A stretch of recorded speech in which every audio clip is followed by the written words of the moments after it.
Chapter 1. What does it mean to be a leader? Chapter objectives. One of two.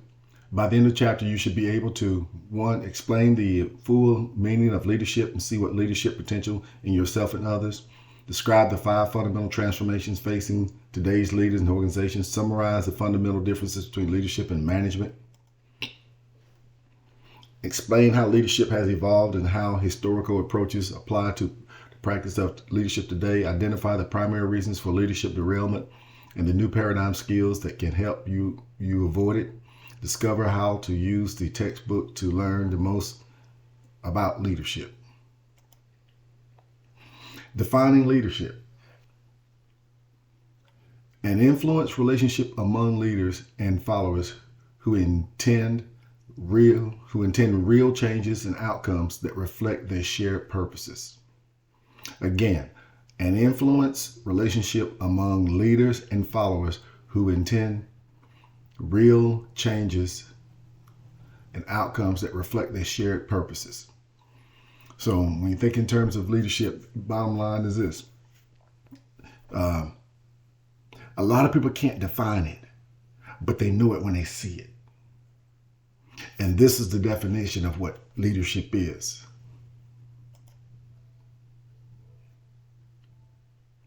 So we've got leadership involves influence, intention, personal responsibility, integrity, change, shared purpose, and followers.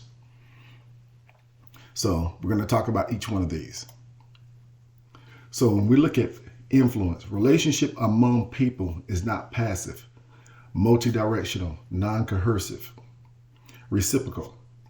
People want substantial changes. Qualities required for effective leadership also are needed to be an effective follower. So when you look in terms of leadership, relationship among people, it's not passive. It's multidirectional. One of the things I like to refer to it is fluid. It can be anything it needs to be. One of the things is when you're leadership, and I've noticed this too, a lot of good leaders can be good followers as well. And I'm not saying that you can be a good leader without being a good follower, but in my experience and what I've seen in my careers, a lot of times when you have good leaders, a lot of times they're good followers too, because they understand their role and what it takes to be a good leader. And when it's time for them to follow, they will. Leaders must have followers. Effective followers think for themselves, carry out assignments with energy and enthusiasm. Leadership is shared among leaders and followers. Everyone should be fully engaged. Everyone should accept higher levels of responsibility. When I've seen effective, if you think in terms of effective, when I've seen it, and when you think in terms of effective leadership, it's not a one-man show or one-woman show. It's usually a leader and the followers, their team or their group. And good leaders will encourage people to grow, take ownership, and be able to think on their own, and give them autonomy to make decisions or whatever else. And subsequently, what happens is now people they have energy and enthusiasm, and they're not afraid of making mistakes and things along those natures, because they understand that making a mistake is part of the process to learn. Everybody's fully engaged and everyone should accept higher levels of responsibility. Well, that's something that's dictated by the leader. If the leader does not allow people to take autonomy, to have higher levels of responsibility or whatever else, then the group, a team, followers, they don't have it. So everything hinges on the fact of the leader sets the tone for everything. Here's a discussion question. We won't discuss that. Paradigm, a shared mindset that represents a fundamental way of thinking about, perceiving, and understanding the world. So when you have a good leader and you have the followers, they have a shared mindset. Very similar. Everybody's on, and a lot of times you hear this term, they're on the same sheet of music. They understand what it is they're doing, and they're working towards common goals, and they share the mindset and the perception, and they understand what it is they're supposed to do.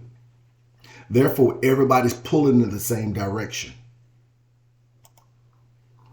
The new reality for leaders. Look at the old paradigm: stabilizer, controller, competitor.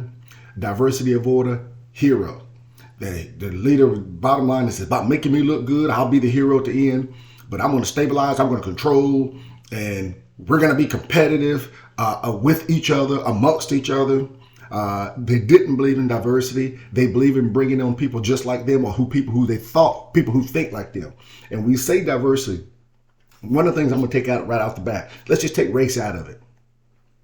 A lot of times, diversity of order meant that you weren't trying to bring in different people who thought different than you, who had different backgrounds. What a lot of times you found is they wanted to bring somebody in just like them. And at the end, I'm going to be the hero, not the team, not the group, not the followers. It's going to be me, the leader. The new paradigm, you have crisis manager, facilitator, collaborator, diversity promoter, humble. So you can see there's a big difference.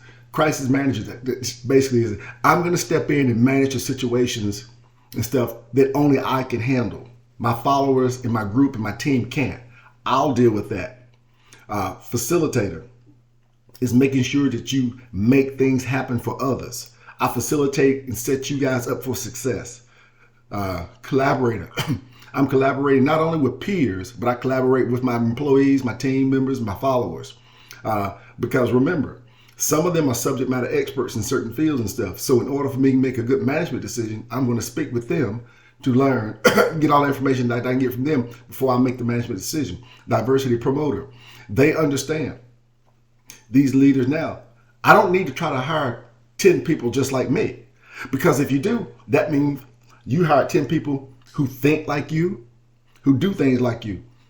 And what you have not done is brought in different types of people that can see things you can't see or thinks different and stuff. So they do understand the significance of diversity. And they're humble. The bottom line is this: they don't need to be the hero at the end of the day. Because at the end of the day, the results speak for itself. And one of the things that these leaders will do is they make sure when credit it comes out for the good results stuff, that all the team members get credit as well. My team did this, not I did this. Management and vision. So you look at management. Attainment of organizational goals in an effective and efficient manner through planning and organizing, staffing and directing, controlling organizational resources. Vision. A picture of ambitious, desirable future for the organization or team. So when you think in terms of managing, you see you kind of got your hands in the, we refer to a lot of times in the weeds. You're involved in the day-to-day stuff.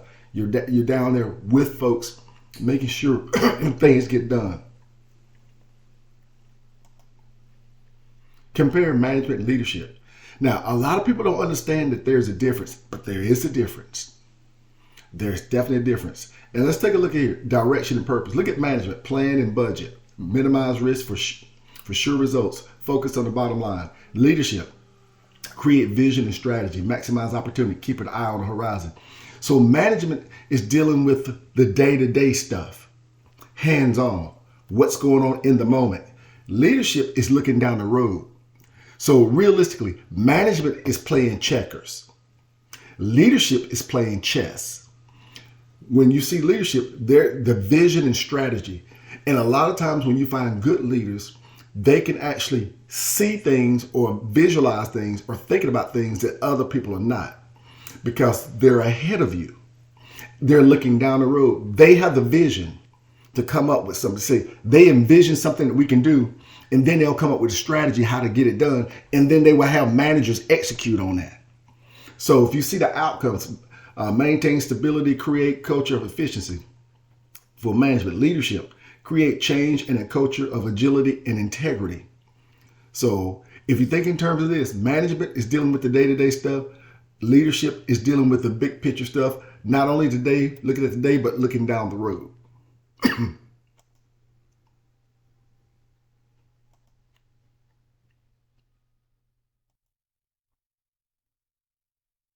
So historical theories of leadership. We're going to talk about several of these.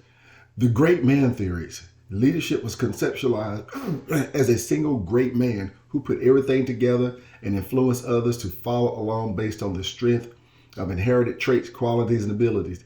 So basically, the great man theory is this is something that you were born with.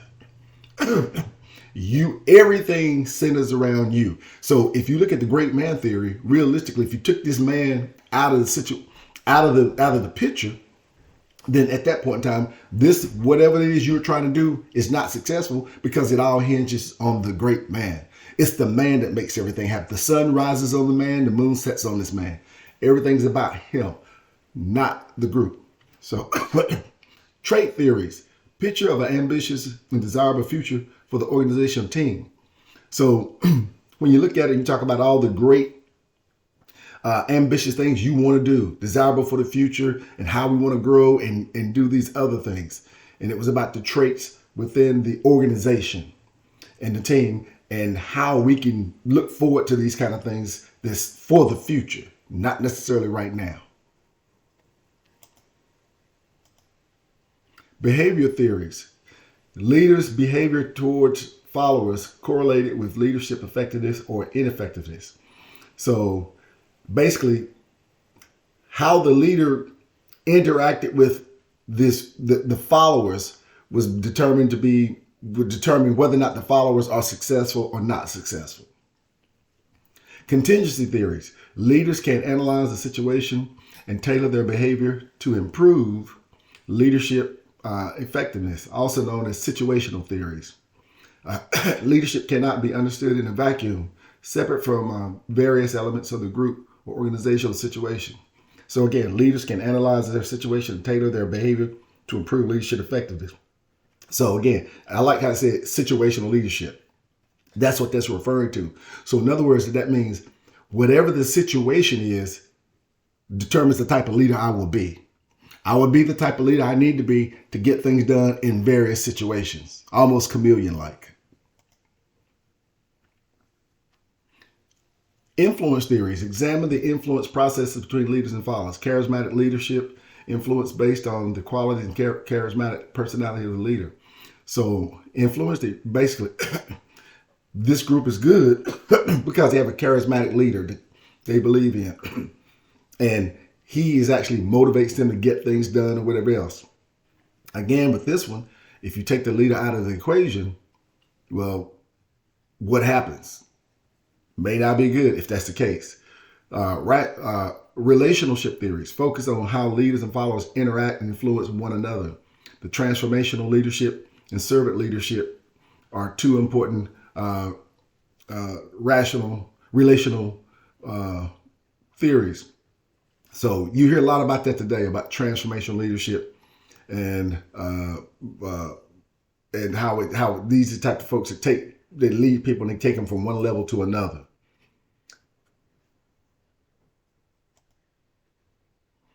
So leadership evolution. So let's look at era one. When you look at the great man theories and traits, it's really about the individual. The great man traits, theories and stuff. When we look at era two, rational management. It's about behavioral type theories, contingency theories. It's about organizational. Era three, team or lateral relationship. Turbulent, influence theories. And we look at era four, enlightened leadership. Relational theories, level 5 leadership. Organization, high performance culture, shared vision, alignment, facilitate change and inclusion. And that's where we are today. It's about understanding what type of relationship do you have between the leader and the followers. Do you have a shared vision? Does everybody share that vision? Are you aligned on goals and processes? And you try to facilitate change and inclusion. You try to help people evolve and grow in the course of doing their jobs and stuff. And you try to have inclusion so that people are involved and engaged.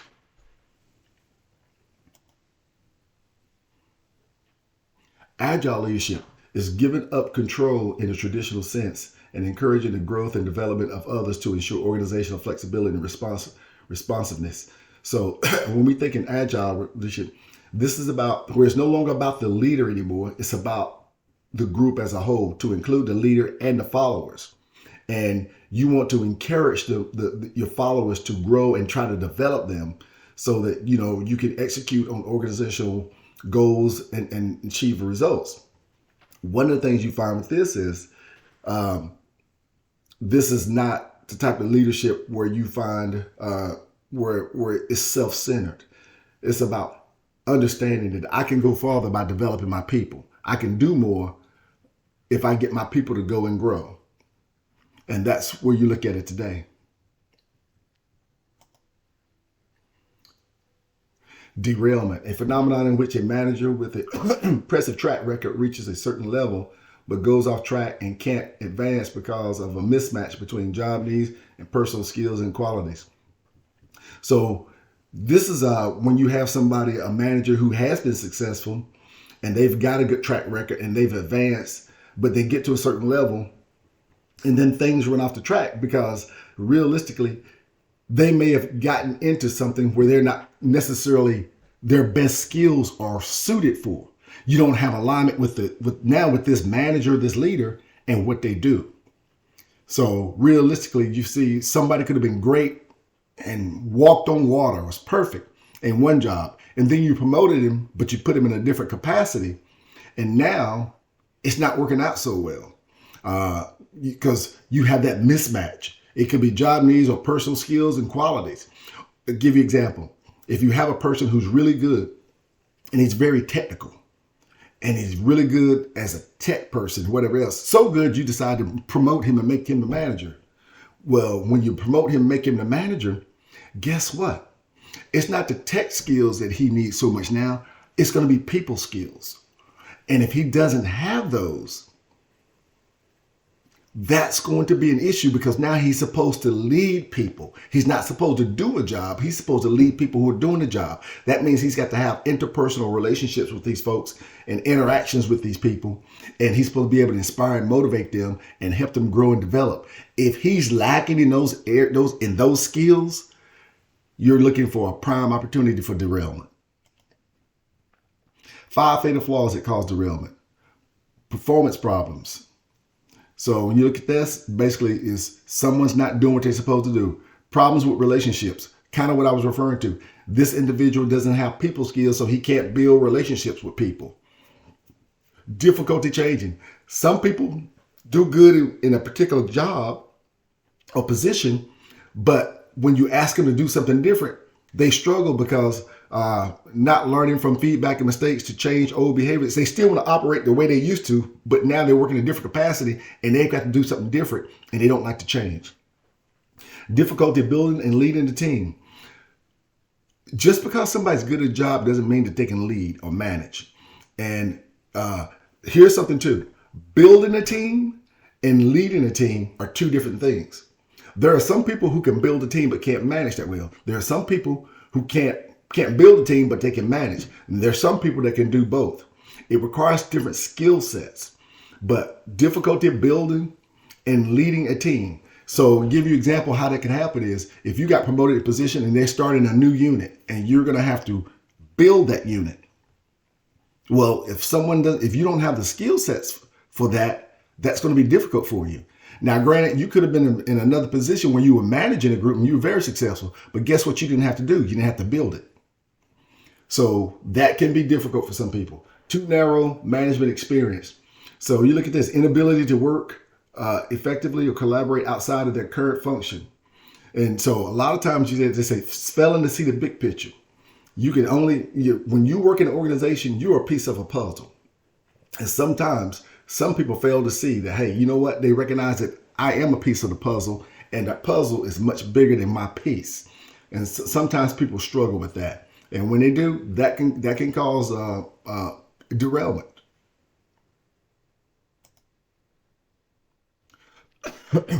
Self-awareness and skill building increase leadership competency. So when we look at this, we got 4 stages. So we see unconsciously incompetent. Basically, it means you're incompetent and you don't know it. You're not aware of it. Stage 2, consciously incompetent. That means that now you are aware that you're not competent in this particular area of stuff, but you still go on trying to do your job and stuff. A lot of times you will find this is like imposter syndrome. Consciously competent. Now that means that now you know that you are knowledgeable and you know that you are competent to do the job. Unconsciously competent. It's when you're able to do things that without thinking. It just happens for you. You don't have to think about it. You'll just do it and you're competent at it. And usually when I see that, there's one or two ways that happens. Either you're doing something that you're naturally wired to do or gifted in, or you're very experienced. So a summary, why we need effective leadership? Bottom line is this: leadership dictates the success of all organizations. I often tell people, if you want to have better organizations, you need to hire better leadership. You can't have a good organization with bad leaders. If you have a good unit and put a bad leader in front of them, I'll show you a unit eventually that won't be good very long. The new reality for leaders is now leaders understand the old way of doing things and the old mindset doesn't work anymore. Now it's merely about being more inclusive, developing people, helping them grow, getting them involved, having them take ownership, and being humble with them. You know, you may have somebody that works for you that knows more about this area than you do, and that's fine. Well, guess what? Use him or her to help you make good management decisions. So we talked about the evolving theories of leadership, where we used to look at things and how we look at things now. Agile leadership is kind of what I just talked about, is helping people develop, grow, and lead and guide them to reach organizational goals. That concludes this chapter.